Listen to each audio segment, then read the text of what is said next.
Evaluate where you are. Look at it. Assess yourself. Assess yourself and assess the situation. What brought you there? What has brought you to this point? What did you learn from it? Are you learning anything, or are you doing it over and over and over again? Somebody said that insanity is doing the same thing in the same way, expecting a different outcome. Don't let this year be like last. And if last year was great, still don't let it be that way. Raise the standard.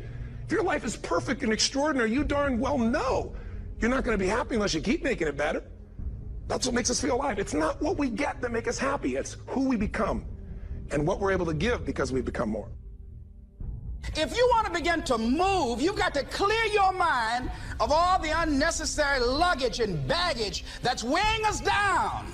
You're going to have people to do things to you. Things are going to happen to you. And the most important thing to do is to harness your will and let it go and move so you can grow, so you can get on with your life. It doesn't matter about what happens to you. What matters is, what are you going to do about it? If there's anything that'll shift your life, that'll get you to thrive in a difficult situation, is take some massive action. Try something else. Change it, try it, move it. Progress equals happiness. If you can start to make progress, if you can get yourself going, even if it's not perfect, if it doesn't work, you know what to do. Just change your approach. That doesn't work, change your approach. So often in life, people don't begin the journey because they're not quite sure what to do or how to do it right or how to do it perfect. You want to change your body? Get yourself moving. Don't wait for the perfect trainer. Just go out there and move. Put on your shoes and move and get momentum. I'm going to turn this situation around. I'm not going to sit back and moan and cry over what happened and what went wrong and who did what. I'm going to do something about this situation. The other thing is, take full responsibility for your life. Accept where you are and the responsibility that you're going to take yourself where you want to go. Someone said we have two primary choices in life. We can either accept conditions as they exist, or we can take the responsibility to change them. See, a lot of people want to exempt themselves from taking responsibility. All they want to do is talk about the problem. Every time you see them, they'll tell you their story over and over and over and over again. No. You want to take responsibility for your life. I got me here, I can get me out of this. And I'm getting out. I'm not going to be a volunteer victim. And so all you're looking for are new breakthroughs through practice and practice and practice. You'll get better and better and better. And there's still some things that will happen to you that will catch you on the blind side that you did not anticipate. You'll get knocked down, but you won't be knocked out. And so I say to you, it's possible you can live your dream if it's becoming a diamond, if it's having more, if it's achieving more, if it's being a better father, being a better mother, whatever it is, overcoming addiction, changing our society. It's possible you can live your dream. It's necessary that you have a plan of action, that you're resilient, that you stick to, and you work with the system, that you work with people, that you give support, and that you be there for them, that you have the vision and never give it up, that you become creative and relentless and keep on coming back again and again and again, and that it's you that you got to take personal responsibility to make it happen, and that it's hard. Easy is not an option. And when life knocked you down, jump back up and said, it's not over until I win. Avoid people and situations that upset you. See, there's some people that know just how to push your button. They know just what to say. But I'm not going to expend any energy arguing with anybody. Life is too short, ladies and gentlemen, and unpredictable. I don't want to spend my time arguing with anybody, so I avoid situations that will get me upset. I don't argue with people. Draw the line, ladies and gentlemen. There are certain things that we just go through life just taking, and at some point, you just got to draw the line and just say enough is enough. You got to do that with yourself. One negative stroke is 16 times more powerful than a positive stroke. And if you have people around you who are not sensitive to who you are, and the people that can hurt you the most, ladies and gentlemen, are the people that you love. That you love. They're the ones that you're vulnerable to. They're the ones that can get to you. And if they're insensitive, I don't care who they are. See, if you don't draw the line with people, if you just let them run rampant in your life, and you let things happen to you that you don't feel good about, if you continue to allow it to happen, you won't feel good about yourself. Your image of yourself will erode. So you've got to draw the line. Why do people just go to a job where they're miserable, day in and day out? Why do people stay together and they're miserable, sleeping in separate rooms, or arguing, or the only thing they have in common is paying the bills? Don't talk, don't communicate, don't share anything together. Day in and day out, as short and unpredictable that life is, being mean to each other. Why do people do that?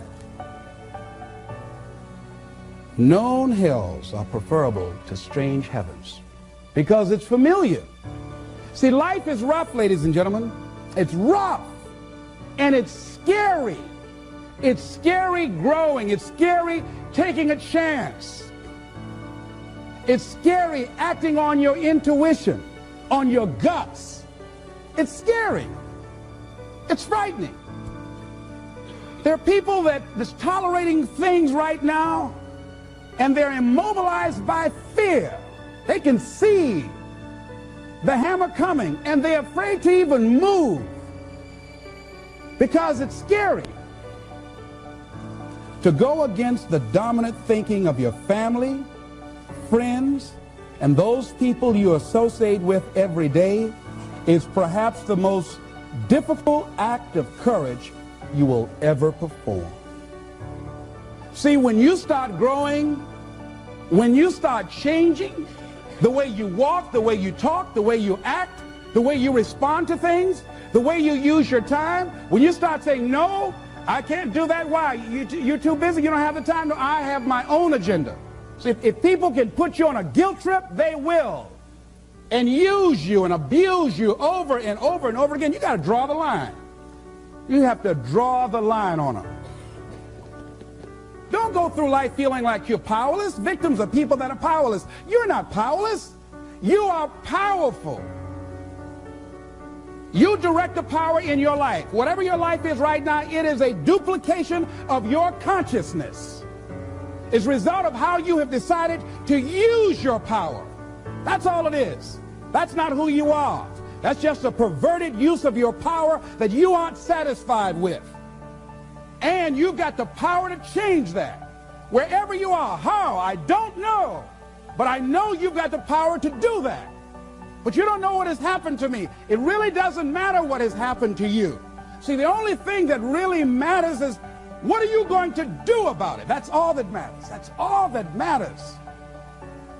You can allow it to destroy you, or you can allow it to build you up. We never get to a level where we feel that there's nothing else for us to do, that we've achieved a certain number of goals and we figure that we're through. No, no. You don't want to stay there and celebrate too long like a lot of people do. They do something they consider outstanding. They go around talking about what they used to do. See, let me tell you, I used to do this and I used to do that. Excuse me, used to be's don't make no honey. What are you doing now? You're still here breathing. That means you've got some more to give.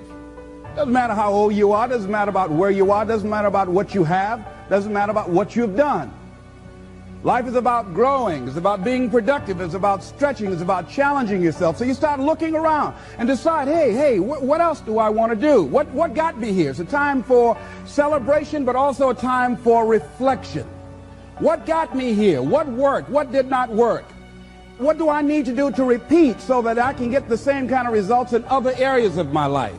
If the goal is to improve my health, if the goal is to improve my relationship, if the goal is to improve my income, if the goal is to improve something in society, what is it I need to do? Now, don't get confused with what you do with who you are. Don't trip. Don't go on some type of ego trip, talking about how bad you are. None of us do anything by ourselves. Develop an appreciation for external support as well as good fortune, because all of those things play a role. The other thing is, don't go overboard celebrating. You must meet with triumph and disaster and treat those two imposters just the same. You look at it, hey, I did it. I feel good about that. Now you're moving on to the next thing. Things did not work out the way you wanted them to work out. You didn't produce the results you wanted to produce. Hey, miss that. Win some, you lose some. Next, moving right on. Don't confuse who you are with what you do. Make your mind fertile ground for the seeds of opportunity. Think if you want to experience a sense of fulfillment, you've got to have an open mind so that ideas can come in there and take root and grow.